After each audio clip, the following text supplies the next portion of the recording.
morning. Welcome to Rural Radio.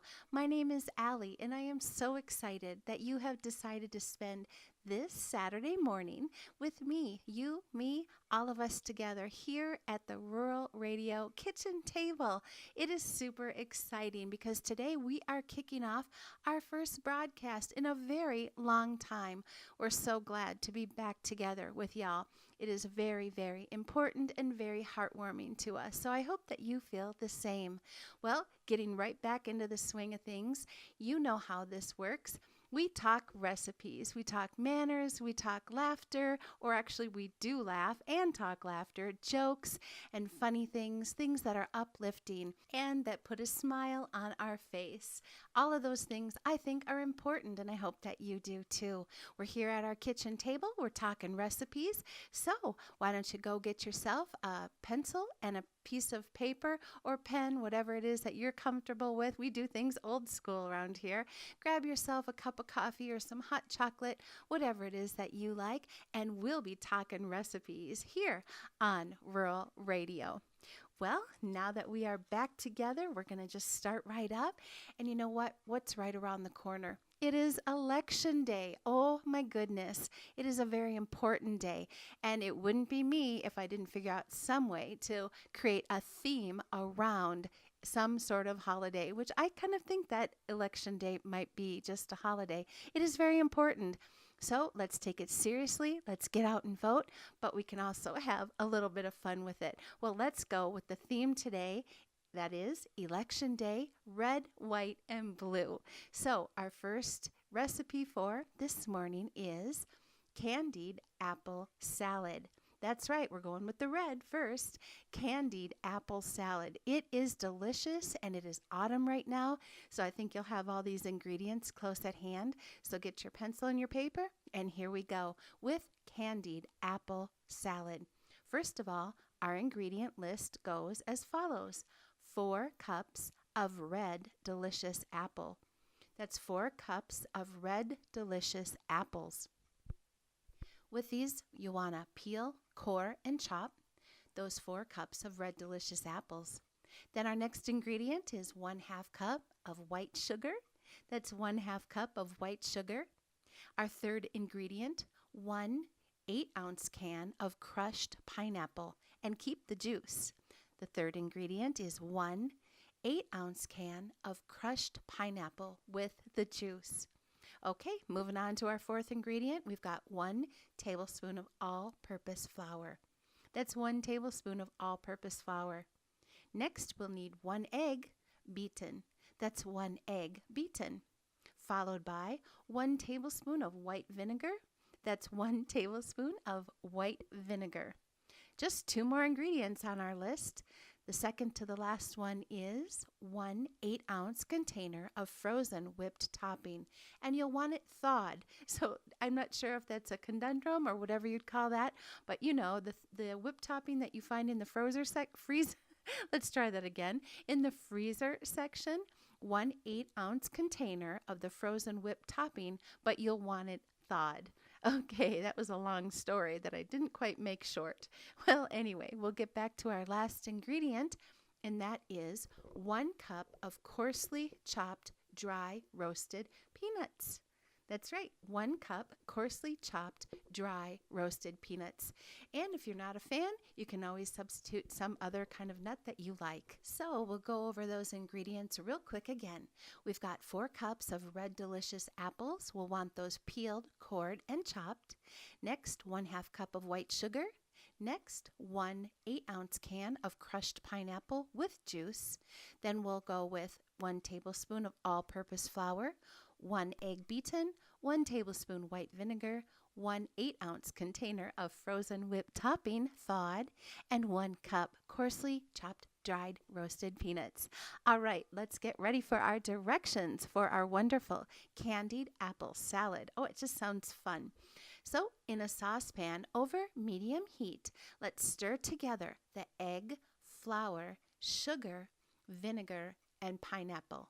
Okay, then we'll cook that all until thick, and remember that's over medium heat. And it takes about 6 minutes till it gets a little bit thick. Then we're going to set that aside until it's completely cool.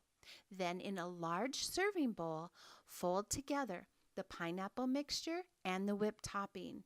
Then carefully mix in the apples and a half a cup of the peanuts. Sprinkle the remaining nuts over the top, and there you have a delicious, wonderful candied apple salad. I hope you like it, and I hope you'll try it too.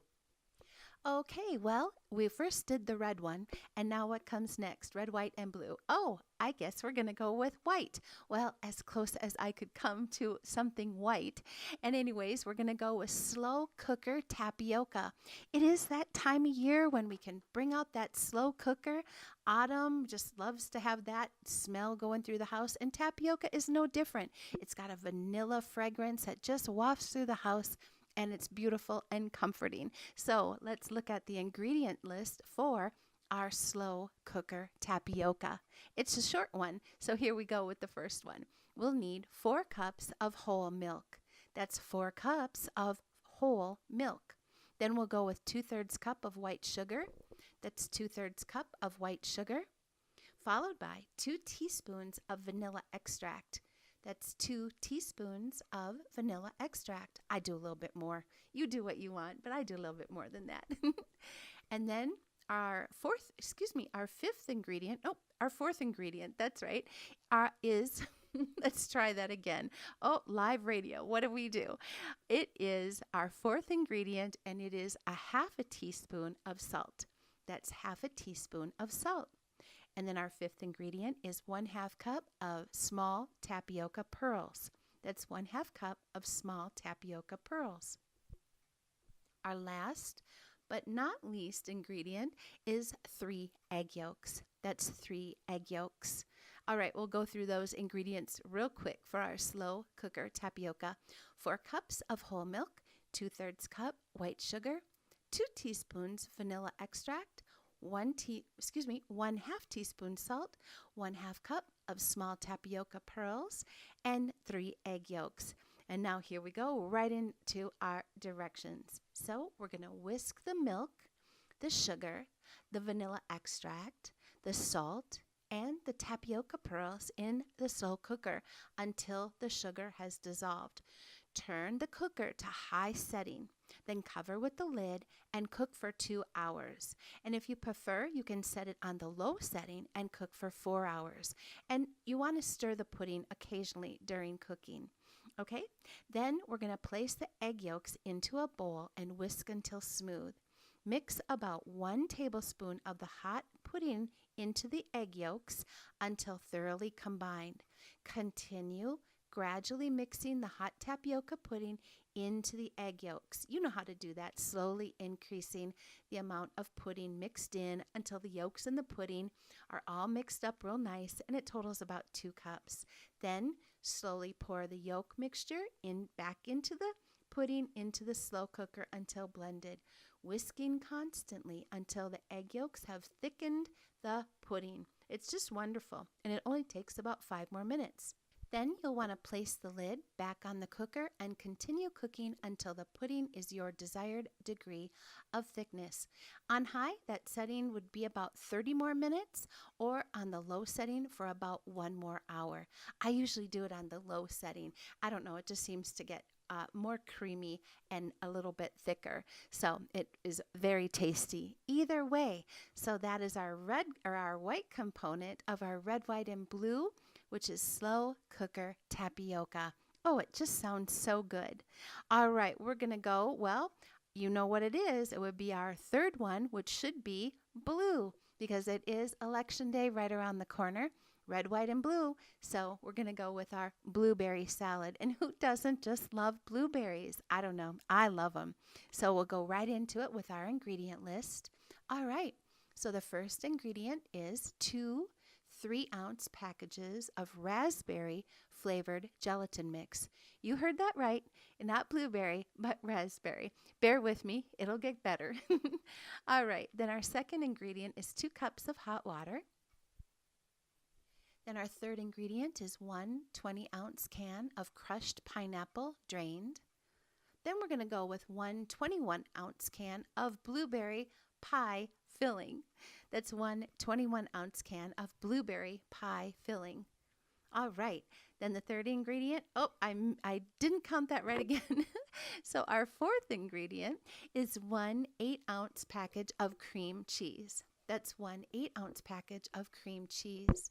Next, we're going to go with 1/2 cup of white sugar. That's 1/2 cup of white sugar. Then we're going to go with 1 cup of sour cream, 1 cup of sour cream, followed by 1 teaspoon of vanilla extract. And you know me, I always add just a little bit more. That's 1 teaspoon or a little bit more of vanilla extract. And here we go with our directions for our blueberry salad. So we're going to combine the hot water and the gelatin. You know how to make Jell-O. Of course you do. Stir it until it's dissolved. And then we're going to stir in that pineapple and the blueberry pie filling. And you know what? I've even added some like thawed frozen blueberries to this too. Just like maybe, like a third or a half a cup.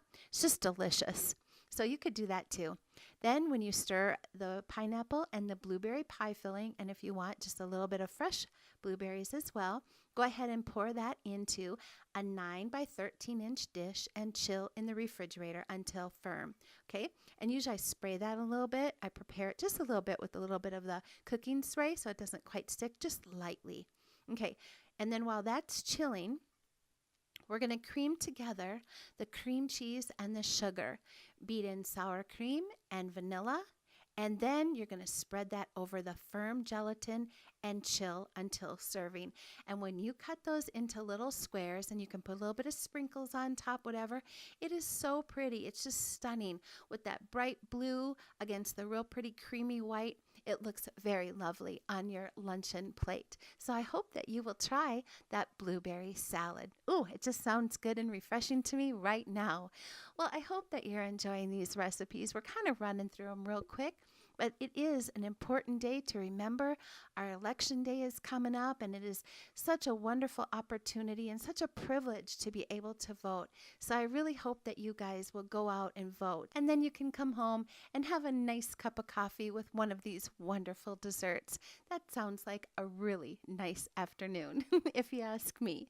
All right, so we've done red, white, and blue. So what do I have next? I've got something that is white and red, and I love these cookies. They are so wonderful. They're called white chocolate and cranberry cookies. That's white chocolate and cranberry cookies. You've probably had these before, and this recipe is pretty easy, so I hope that you'll try it at home. So many people love it, and it looks so festive, not just for an election day, but for this time of year, especially with the cranberries, for autumn and Thanksgiving, and moving forward right into Christmas. They're just delightful to look at, and even more delightful to eat and enjoy. So we'll get started with our ingredient list for our white chocolate and cranberry cookies. First of all, we're going to have a 1/2 cup butter, and that's going to be softened. So have that softened. Then we're going to have a 1/2 cup of packed brown sugar. That's 1/2 cup packed brown sugar. Third ingredient, 1/2 cup of white sugar. That's 1/2 cup of white sugar. Then we need 1 egg, 1 egg. And then we'll go with 1½ cups of all-purpose flour. That's 1½ cups of all-purpose flour. 1 tablespoon of vanilla. That's 1 tablespoon or more of vanilla. We'll go with 1/2 teaspoon of baking soda. 1/2 teaspoon of baking soda.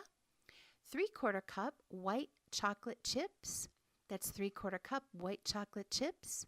And 1 cup dried cranberries. I just love those dried cranberries. They look beautiful and are very tasty. So we're going to go with our directions. You guys know how to make cookies, but we'll zip through it real quick. So we're going to preheat our oven to 375. And before that, we're going to grease our cookie sheets, however you like to do that. And then in your large bowl, you're going to cream together your butter, brown sugar, white sugar until smooth. You know how to do it. Beat in the egg and the vanilla. Then combine the flour and the baking soda and stir that into the sugar mixture. And then mix in the white chocolate chips and cranberries. Drop those by heaping spoonfuls onto your prepared cookie sheets. I can say it, and so can you, cookie sheets. And then we'll bake those off about 8 to 10 minutes in a preheated oven. Remember, that's at 375. And then for best results, take them out while they're still a little doughy. Don't wait until they start getting real brown, because they cook afterwards, you know. So allow those cookies to cool for a minute on the cookie sheets before transferring those to wire racks to cool completely. And I'm not even sure if they'll make it for the afternoon, but you will have wonderful white chocolate and cranberry cookies. They just sound wonderful once again with a nice cup of coffee. Well, we are going to just wrap this up with a real simple and nice recipe that everyone can make and is familiar with everyone. And this is a nice berry cobbler. This is our recipe for a berry cobbler. Lots of ingredients a little bit, so stick with me, but we'll get through it, okay? So 2 cups of all-purpose flour, 1 cup of white sugar, 2 1/2 teaspoons of baking powder, 1/2 teaspoon of salt, 3 tablespoons of butter, and you're going to want that melted, 2/3 cup of milk, 1 teaspoon vanilla extract, 1 egg beaten, and 2 full cups of raspberries. And you can use thawed out frozen ones, but you know what? They've got the fresh ones still in the, in the market. So it's so good to use the fresh ones. It's just so delicious. And this is a berry cobbler. I'm going with the red raspberries, but you know what? You can add any kind of berries that you like. I think the raspberries work the best. Blueberries are okay. They kind of break down a lot, but you could even combine them. But I like just a pure red raspberry. It is good. So I'll go through those ingredients again real quick. 2 cups of all-purpose flour, 1 cup of white sugar, 2 1/2 teaspoons of baking powder, 1/2 teaspoon of salt, 3 tablespoons butter, melted, 2/3 cup milk, 1 teaspoon vanilla extract, 1 egg beaten, and 2 cups of fresh raspberries. Num, num, num. All right, let's zip into those directions. So we're going to preheat the oven to 350 degrees, and you're going to grease a 9 by 9 inch baking dish. Just take some butter and just get it all nice and buttered. All right, then in a large bowl, combine your flour, your sugar, your baking powder, and salt, pretty standard. Stir in the butter, that's the melted butter, the milk, the vanilla, and the egg, the beaten egg, until smooth, okay? Then gently fold in the raspberries and pour it into a prepared pan. Bake it in that 350 degree oven for about 35 to 40 minutes until the top is firm. I'd pull it out, let it sit for a little bit, but I'd serve that warm. It is delicious, and you can top it with some vanilla ice cream and once again that cup of coffee, and you will be sitting pretty. You'll just be as happy, happy, happy as can be. So that sounds good to me. I wish I kind of had it right now. I can kind of smell it as if it was wafting out of the oven right now. That's a good imagination. Well, I am so excited that you have decided to spend your little bit of time this morning with me. I know that time is precious, and I'm just very, very grateful. And I count it just a huge privilege that you've decided to listen and spend time. We're just all a big family. That's how I like to look at it. And talking recipes, writing them down on a piece of paper, drinking some coffee together. I think it's a really nice way to start out a Saturday morning. And I hope that you do too. Well, we do this every Saturday morning, so I hope that you'll join us next Saturday. And you know what? The holidays are right around the corner. Oh my goodness. So next week, we are going to just kick off the holidays with some amazing recipes. We're going to just kick off the holidays next Saturday here on Rural Radio. So once again, thank you so much. This is Allie. We'll see you next week here on Rural Radio.